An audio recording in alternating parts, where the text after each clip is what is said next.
Cruz, co-founder of Black Lives Matter Minnesota. Trey Hearn. Renee Good, say her name. Renee Good. Say her name. Renee Good. Say her name. Renee Good. And we've been getting questions just like Elijah said, why wasn't the doctor allowed to give CPR or to render aid to Renee after she was shot in the face multiple times by a murderous ICE agent on the streets of Minneapolis? Why did it take EMS 15 minutes to get there? Why was her body just laying out in the street like that for a very, very, very long time? These things are very, very, very unacceptable. And also, what's unacceptable is when the BCA says the FBI tells them that they can't do nothing, but we also remember when Ricky Cobb was murdered that our governor told the Hennepin County attorney here that she needs to drop the case, and then that case was dropped when we watched the state trooper open up a door and shoot a black man, and then so we have levels of authoritarianism in our government. We have authoritarianism at the federal level, and we have authoritarianism at the state level. So we're calling on Governor Tim Walz to stand up. Minnesota has the third or second biggest racial wealth gap in the United States. This is an excellent time for Tim Walz to address that and do an executive order on reparations for black Americans whose ancestors descend from U.S. chattel slavery. This is an excellent time for Tim Walz to do an executive order on the George Floyd and Policing Act. This is an excellent time for those in St. Paul to address ICE agents and for the mayor of Minneapolis to follow the mayor of New York's lead and call for ICE agents to be arrested like Mayor Mamdani has done in the great state of New York. No good cops in a racist system. No good cops in a racist system. No good cops in a racist system. No good cops in a racist system.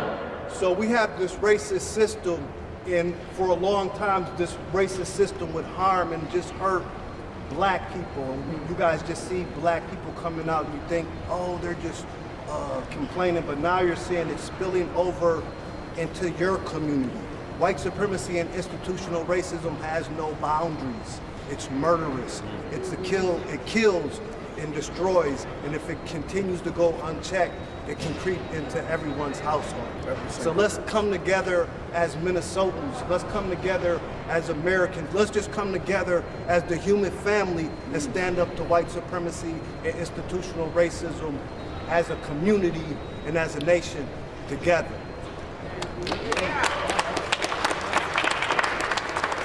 Indict, convict, send those killer cops to jail. The whole damn system is guilty as hell. Indict, convict, send those killer cops to jail. The whole damn system is guilty as hell. Peace.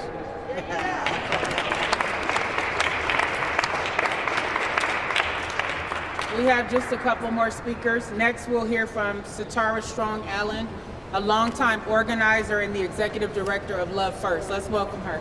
Let's go, Satara. Say enough is enough. Enough is enough. Enough is enough. Enough is enough. My heart is heavy, I'm sure, as everybody else's is. And first and foremost, I want to send my condolences to the family of Renee Good, her partner, her child. I want to send my condolences to the teachers and staff at Roosevelt High School and South High School and the students. At first, when I saw the video of Renee Good being murdered in broad daylight by ICE agents, I thought, you know, this is ridiculous that anybody is going to sit by and allow the government to orchestrate attacks on their own citizens. But then I thought back to the experiences we've had here in the Twin Cities. I thought about Jamar Clark. I thought about Philadelphia in the 80s when they dropped a whole bomb on MOVE and the Africa families just for advocating for civil rights and advocating for animals of all things. And I thought, this isn't new, right? And we cannot sit back and allow this man to continue to orchestrate government attacks on their citizens. That's right. There's the law. The law, according to the Department of Justice, says, sorry, I'll take my time. According to the Department of Justice, Title I policy on use of force, firearms may not be discharged solely to disable moving vehicles. Specifically, firearms may not be discharged at a moving vehicle unless a person in the vehicle is threatening the officer or another person with deadly force by means other than the vehicle, or the vehicle is operated in a manner that threatens to cause death or serious physical injury, and no other objectively reasonable means of defense appear to exist, which includes moving out of the path of the vehicle. Yes. Standing in front of a moving vehicle is called an officer-created jeopardy and danger and is not an excuse. They need to charge that officer with the murder of Renee Good. He was standing on the side, both officers were standing on the side of the vehicle, so they are not in front of it, but even if they were, it is an officer-created jeopardy and danger. The fault lies not on Renee Good for responding to the directions that she was being given by the very same ICE agents who killed her. It falls on the ICE agents and the government to hold these people accountable, these Proud Boys that the federal administration has hired to attack our communities. Thank you. Indeed.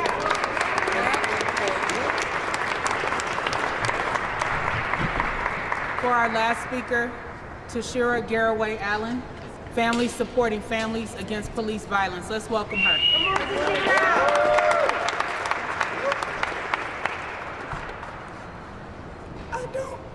I don't have much of a voice today, so I know you guys can barely hear me.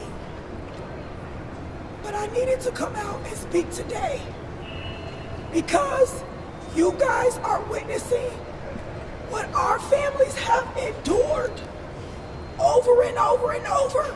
Come on.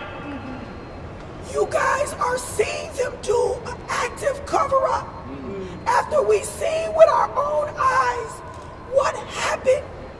If they can cover this up while we can clearly see what happened, imagine what they did for the videos that they got to and they were able to tamper with. Imagine what they did for the videos that they would not release to our community and to our families.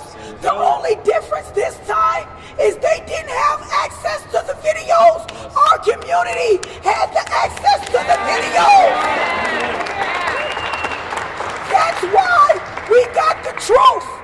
The reason we got the truth, you guys, is because we controlled the truth that got out to the world for the world to see white supremacists and hatred at its finest. Yeah.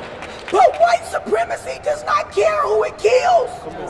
White supremacy does not care who it hurts. As you can see, they murdered a white woman in broad daylight.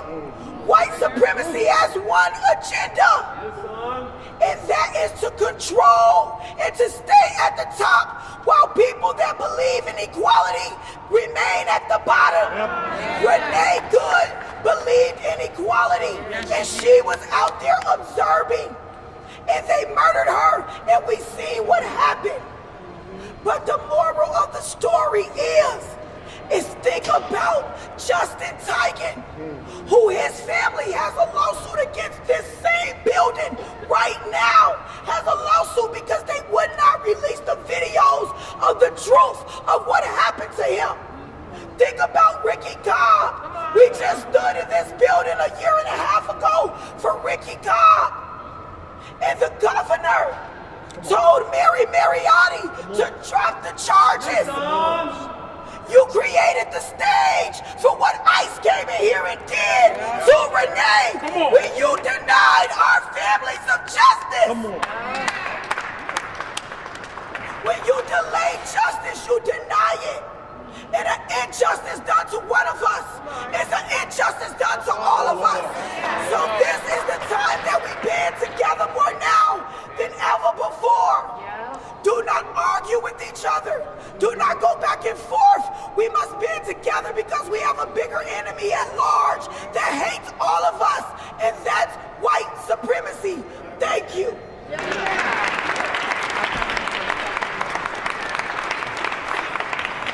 We would call forward Cortez Rice to say the Asada speech. Oh, well, we can take questions first. Are there any